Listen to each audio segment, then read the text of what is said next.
अस्सलाम वालेकुम व्यूवर्स। ये एक भाई बैठे हुए हैं यहाँ रिसर्च में काम कर रहे हैं। अस्सलाम वालेकुम। वालेकुम सलाम। भाईजान क्या नाम है आपका? मेरा नाम जी उमर फ़ारूक है और मैं एमफिल का स्टूडेंट हूँ। अच्छा, एमफिल के, माशाल्लाह। तो आप ये क्या कर रहे हैं? मैंने जी ये रिसर्च लगाई हुई है, कि क्या एक्सपेरिमेंट चीज़ लगाया है। लगाई है आपने? मैंने वीट लगाई हुई है, अच्छा अच्छा। 10 वैराइटीज़ लगाई हुई हैं। 10 वैराइटीज़ वीट की। हाँ जी। तो वीट कितने दिन में उग गई थी? ये तकरीबन जर्मिनेशन तो इसकी 7 दिन में शुरू हो जाती है। माशाल्लाह, आपने जर्मिनेशन बहुत खूबसूरत हुई हाँ है जी। इसकी। तो पिछले हफ्ते लगाई है तो इस हफ्ते बड़ी अच्छी, ये देख रहे हैं आप, हाँ, आपके सामने ही है। माशाल्लाह जर्मिनेशन बहुत माशाल्लाह। अच्छी हो रही है। मेहनत की है ना आपने?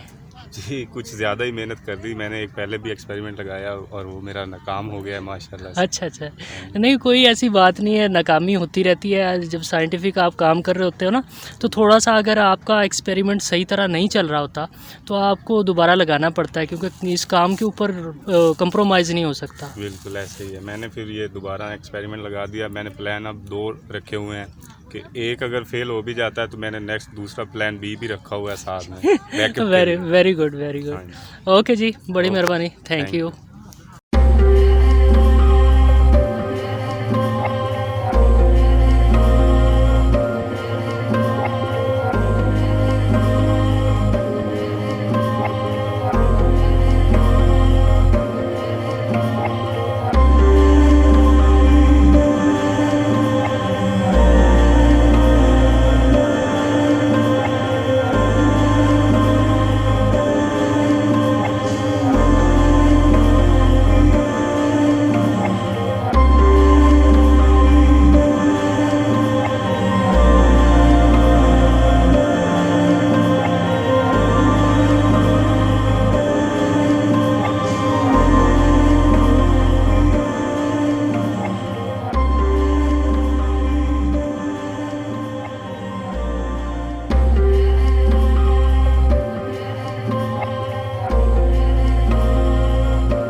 अच्छा हाफिज़ साहब, तो व्यूअर्स, हम लोग आपको बताना चाह रहे हैं कि यहाँ पे रिसर्च का काम चल रहा है। तो कैसे हाफिज़ साहब जो है हार्वेस्ट कर रहे हैं यहाँ पे। तो हाफिज़ साहब, ये कौन से पौधे हैं? जी सर, हमने रेडिश लगाई हुई है। अच्छा, रेडिश लगाई हुई है। तो ये कितने दिनों का प्लांट है? ये 60 डेज़ के हैं। अच्छा, तो ये आप हार्वेस्ट करने के साथ साथ मेरा ख्याल है पैरामीटर्स ले रहे हो आप? जी जी, साथ साथ पैरामीटर भी लेते जा रहे हैं और वेट भी कर रहे हैं इनका। हम्म, फीडिंग्स तो भी सभी ले रहे हैं इनकी। सही। तो ये कौन से पैरामीटर्स हैं इसको? इसकी हमने ली है अभी रूट लेंथ, शूट लेंथ, ठीक है। वेट इनका ले रहे हैं। तो हाफिज़ साहब, बॉटनी के अंदर एक इस्तेलाह इस्तेमाल होती है कि ये फ़लाँ पैरामीटर, एक ग्रुप ऑफ पैरामीटर्स होता है ना। ये फिजियोलॉजिकल पैरामीटर्स ले रहे हैं, ये मॉर्फोलॉजिकल ले रहे हैं, कौन से होंगे? इसी मॉर्फोलॉजिकल पैरामीटर्स ले रहे हैं। अच्छा हाफिज़ जी, ये आपने लीव्स गिने हैं, ठीक है? कितने लीव्स बने इसके? इसकी 11 लीफ हुई। अच्छा अच्छा। अभी तो हम वेट कर रहे हैं। इसका क्या चक्कर होता है कि लीव्स ज़्यादा हों कम हो, इससे कोई फ़र्क पड़ता है? यही ऑब्जर्वेशन होती है, ज़्यादा लीफ हुई इट्स मीन्स ग्रोथ इसमें ज़्यादा हुई है। गुड, यानी ज़्यादा लीव्स होंगे, ज़्यादा वो फोटोसिंथेसिस करेगा और बिल्कुल ऐसे ही प्लांट ग्रोथ ज़्यादा होगी। ग्रोथ ज़्यादा होगी। अच्छा। हाँ, मुदस्सिर भाई, मुझे आपसे ये क्वेश्चन पूछना था कि यहाँ हमने प्राइमिंग की थी और लीव मतलब ग्रीन थे, और यहाँ हमने की थी फोलियर स्प्रे। यहाँ पर जो लीव्स हैं वो येलोइश भी है, लेकिन यहाँ पर सिर्फ एक पॉट में येलो लीव्स हैं। तो इसका क्या डिफरेंस हो सकता है ना? मतलब आप ये सोच रहे हैं कि यहाँ पे येलो हो गए हैं, अभी भी ज़्यादा इफेक्ट शो कर रहे हैं, जी वहाँ पे कम इफेक्ट शो कर रहे हैं। क्या आपने 2-3 लेवल बना के इसको जी, फोलियर स्प्रे की बिल्कुल। थी? तो लेवल्स के दरमियान इफेक्ट डिफरेंट है? लेवल्स के दरमियान अब ज़्यादा पहले तो नहीं था, क्योंकि इनकी जो ग्रोथ है वो इतनी ज़्यादा नहीं एज अ प्राइमिंग के निस्बत, मतलब फोलियर स्प्रे वाले की मैं बताता हूँ ग्रोथ कम आपको। है प्राइमिंग के निस्बत। जब आपने इसको क्या नाम है, प्राइमिंग की है इसकी, मतलब आपने सोकिंग कर दी तकरीबन 8 घंटे के लिए, ओवरनाइट कर दी 12 घंटे के लिए, ठीक है? उसके बाद जो उसने पानी को ऑब्जॉर्ब किया ना, साथ केमिकल को ऑब्जॉर्ब कर लिया, तो वो जो ग्रोथ रेगुलेटर था उसने शुरू से ही इसको इसकी एनर्जी को बूस्ट किया, इसकी ग्रोथ को बूस्ट किया, इसलिए वो ज़्यादा ग्रीन है। उसके ऊपर आपको इफ़ेक्ट इतना ज़्यादा शो नहीं होगा। हाँ, जब आप उसके मॉर्फोलॉजिकल पैरामीटर या उसके आप फिजियोलॉजिकल के पैरामीटर लेंगे तो तब उसके अंदर इफ़ेक्ट आपको शो होगा कि आया सिग्निफिकेंट है, नॉन सिग्निफिकेंट है या थोड़ा है। लेकिन जहाँ तक बात रही इसकी, तो ये पहले आपने ग्रो किए हैं, जी ठीक है? अब वो ग्रो किए, उसको सपोर्ट नहीं थी, तो इफ़ेक्ट उसके ऊपर स्ट्रेस का आपको नज़र आ रहा है। तो जब आप ग्रोथ रेगुलेटर आपने बाद में अप्लाई किया है तो वो इतनी तेज़ी से उसको रिड्यूस नहीं करेगा, इफ़ेक्ट शो होगा। हाँ ये है कि आपने 2-3 लेवल उसके अगर दिए हैं तो किसी पे कम अडेप्टेशन आहिस्ता हाँ आहिस्ता आहिस्ता अडेप्टेशन, लेकिन उनके अंदर स्ट्रेस सब में शो होगी, लेकिन थोड़ा फ़र्क होगा जो कि आपको फिजियोलॉजिकल के अंदर ज़्यादा बेस्ट तरीके से पता चलेगा। मार्फोलॉजिकल के में थोड़ा सा, क्योंकि उसमें एक्सपर्टीज़ चाहिए तो थोड़ा कम आपको शो होगा। और एक और क्वेश्चन था, मैं ये पूछना चाहती थी, जैसे हमने ये प्राइमिंग की है, हमने मतलब सीड को सो कर दिया है, उसने अब्जॉर्ब कर लिया है, या हम सॉइल में अगर कोई चीज़ देते हैं तो वो रूट्स अब्जॉर्ब कर लेती हैं वाटर, ठीक है, और हम सॉइल को वाटर देते हैं। जब फोलियर स्प्रे है तो उसमें प्लांट्स क्या मैकेनिज़्म यूज़ करते हैं जो मतलब वो फोलियर स्प्रे को अपने अंदर लेके जाते हैं? देखिए आपको पता है कि क्यूटिकल एक बारीक सी लेयर होती है पौधे के ऊपर, ठीक है, पत्ते के ऊपर, लीव्स के ऊपर। तो जब हम कोई भी चीज़ स्प्रे करते हैं तो वो उसके जो होता है स्टोमेटा के ज़रिए अब्जॉर्ब करता है नॉर्मली। लेकिन जब हम ग्रोथ रेगुलेटर अप्लाई कर रहे होते हैं, आपने मेडिसिन जैसे देनी होती है तो ज़्यादा क्रिटिकल सिचुएशन होती है तो हम डायरेक्ट उसके वेन के अंदर इंजेक्ट करते हैं, ठीक है, इंजेक्शंस देते हैं। अगर थोड़ा बीमारी कम हो तो हम उसको ओरल टैबलेट्स देते हैं, ठीक है। इसी तरीके से ये नॉर्मली वो स्टोमेटा के ज़रिए उसको अब्जॉर्ब करता है, ठीक है। लेकिन जब आपने इसको चाहते हैं कि आप जल्दी इफ़ेक्ट हो या हमें प्रॉपर इफ़ेक्ट नज़र आए तो आप एक 20 केमिकल है, आप थोड़ा सा ड्रॉप उसके अंदर पूरे केमिकल के अंदर डाल दोगे। वो क्या करता है कि डीजेनरेट करता है, क्यूटिकल को थोड़ा सा डैमेज करता है, ठीक है, जिससे पौधे को नुकसान भी नहीं होता, इतना सा डैमेज करता है और उसके ज़रिए वो पौधा ऑब्जॉर्व कर लेता है, उसके ज़रिए वो। Thank you so much. Welcome, मेहरबानी, थैंक यू। अच्छा हम चलते हैं आगे, दिखाते हैं आपको कि रमज़ान भाई क्या कर रहे हैं।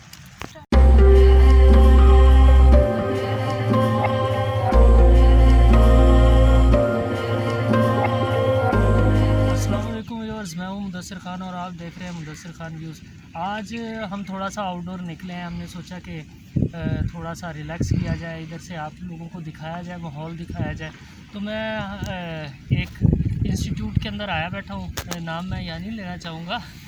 तो इंस्टीट्यूट के अंदर हम आपकी मुलाकात करवाएंगे आज। किसी भी इंस्टीट्यूट को खूबसूरत बनाने के लिए जिन लोगों का खून पसीना एक हो चुका होता है और जिन लोगों की उसके पसे पर्दा मेहनत होती है, वो माली होते हैं वहाँ के, जो कि उसको खूबसूरत बनाते हैं। तो हमारे साथ ऐसी शख्सियत मौजूद हैं, रमज़ान भाई, जो कि इस इंस्टीट्यूट में काम करते हैं। और ये तमाम जो आप खूबसूरत प्लांट्स देख रहे हैं, आप तस्वीर देख रहे हैं, तो ये सारा इनका कमाल है।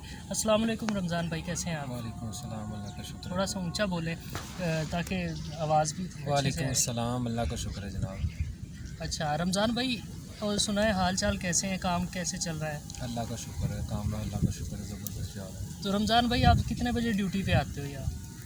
हमारी ड्यूटी 8 से 4 बजे तक है। थोड़ा सा ऊंचा बोलो। 8 से 4 बजे तक, 8 बजे ड्यूटी शुरू हो जाती है, 4 बजे तक। सही। तो हफ्ते के कितने दिन आप आते हैं इंस्टीट्यूट के अंदर? हफ्ते में 5 दिन आते हैं हम। अच्छा 5 दिन आते हैं। तो रमज़ान भाई, आपने जैसा कि हमने देखा है कि आपने बहुत वेल मैनर्ड किस्म का अरेंज करके आपने गार्डन को रखा हुआ है, तो इसके पीछे राज क्या है आखिर? आप क्यों, मतलब कैसे कर लेते हैं इतना सब? बस उस्ताद ने सिखाया हुआ है और मैनेज करना पड़ता है सारा काम। तो जैसे जैसे हमें काम सीखा है वैसे हम काम कर रहे हैं आगे। यकीन करो, मैं इस गार्डन में आता हूँ ना, मेरा दिल खुश हो जाता है, सारा दिन मेरा बहुत अच्छे से गुजरता है।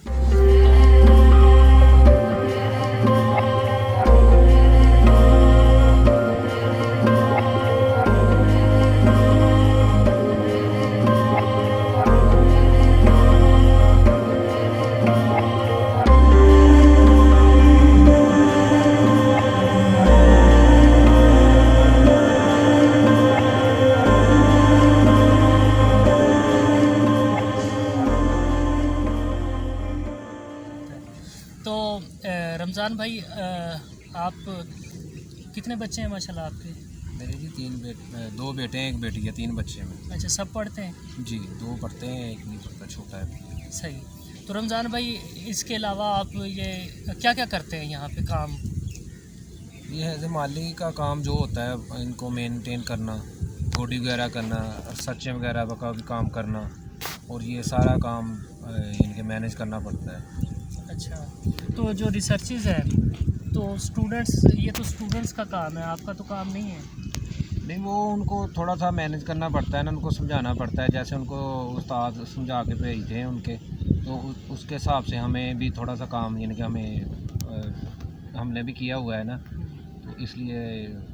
तो रमज़ान भाई, कोई स्टूडेंट्स आपके साथ ताउन करते हैं, मतलब फिनंशियली आपको सपोर्ट करते हैं फिर, क्योंकि आप उनका काम करते हो, ये आपकी ड्यूटी में शामिल नहीं है? नहीं, वो कर देते हैं, तावन करते हैं, वो बहुत अच्छे हैं स्टूडेंट।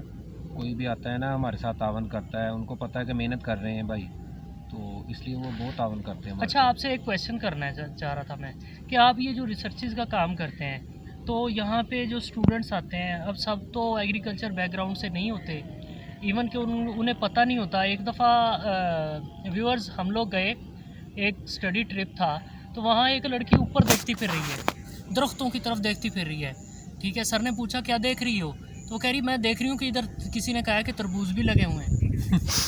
तो तरबूज दरख्त पे कभी नहीं होते, वो छोटी सी ऐसे हर्बेशियस किस्म की एक जड़ी बूटी होती है जिसको तरबूज लगता है, ठीक है ना। तो वो बेल टाइप होती है जो ज़मीन के ऊपर एज ए क्रीपर एक टर्मिनोलॉजी है बॉटनी के अंदर, तो क्रीपर प्लांट है वो, तो वो उगता है और नीचे ही उसके पड़े रहते हैं तरबूज। इतना बड़ा हैवी तरबूज रमज़ान भाई कहाँ है? तो आप ऐसे स्टूडेंट्स को कैसे मैनेज करते हो?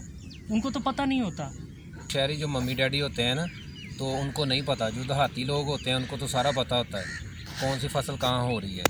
तो पोर्ट्स वगैरह में अक्सर जो देहाती लोग होते हैं तो उनको तो सारा पता होता है किस सीज़न की है, तो इसलिए वो जो आते हैं लोग शहरों से, तो उनको तो पता ही नहीं है। जैसा माहौल होता है ना वैसे उनको इनके सीखने को मिलता है। एक दफ़ा तो ऐसा वाक़या मेरे साथ हुआ है, एक स्टूडेंट के मैंने रिसर्च लगाई है, तो उसके बीज नहीं हुए। 3 दिनों के बाद आ गए वो कि जी मेरे बीज क्यों नहीं हुए। 2-3 स्टूडेंटों को भी लेके आ गए, फिर रमज़ान भाई के ये मैंने लगाया था जिम्मे, ये क्यों नहीं हो रहे।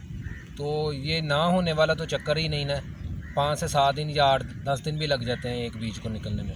बास टाइम तो सर्दी होती है, तो उसके हिसाब से उसको हीट देकर तो फिर बीज नहीं। उसके अलावा भी रमज़ान भाई, ये अगर जर्मिनेशन डिले हो जाती है ना, तो समटाइम क्योंकि मौसम ठंडा है, जी जी, ठीक है, तो जर्मिनेशन जब डिले होती है तो उसके ऊपर फंगस का अटैक हो जाता है, हाँ जी, बीज वो ख़राब हो जाता है। जी। और सम टाइम ऐसा होता है कि वैसे भी अगर देखो ना, बीज ज़मीन में लगाया, आपका काम, माली का काम वो कैसे है, वो एक मशहूर वो फिक्र है कि माली का काम पानी लाना, ठीक है, पर मशका पावे, हाँ, मालक दा कम फल फूल लाना, वो लावे भावे ना लावे। तो वो बीज आपने डाल दिया, अब देखो अल्लाह की मर्ज़ी है कि वहाँ से वो पौधा निकलता है नहीं निकलता। तो आप रमज़ान भाई, बड़ी खुशी हुई आप लोगों से मिलके, तो आप बड़ी मेहनत से इस यूनिवर्सिटी को संभाल के आपने रखा हुआ है, तो अल्लाह आपको ताकत दे, अजर दे। तो आपसे आज हम इजाज़त चाहते हैं, फिर इंशाल्लाह मिलते रहेंगे। तो व्यूअर्स, हम लोग रमज़ान भाई से बातचीत की है, तो उनके मामलात देखे कि कैसे इन्होंने इस कैंपस को कितना खूबसूरत बना के रखा हुआ है। तो हम लोग नए आइडियाज़ के साथ आपके पास फिर इंशाल्लाह नेक्स्ट व्लॉग के अंदर हाजिर होंगे। तब तक के लिए इजाज़त दीजिए। और हाँ, जिन लोगों ने अभी तक चैनल को सब्सक्राइब नहीं किया वो प्लीज़ सब्सक्राइब करें और लाइक शेयर भी किया करें।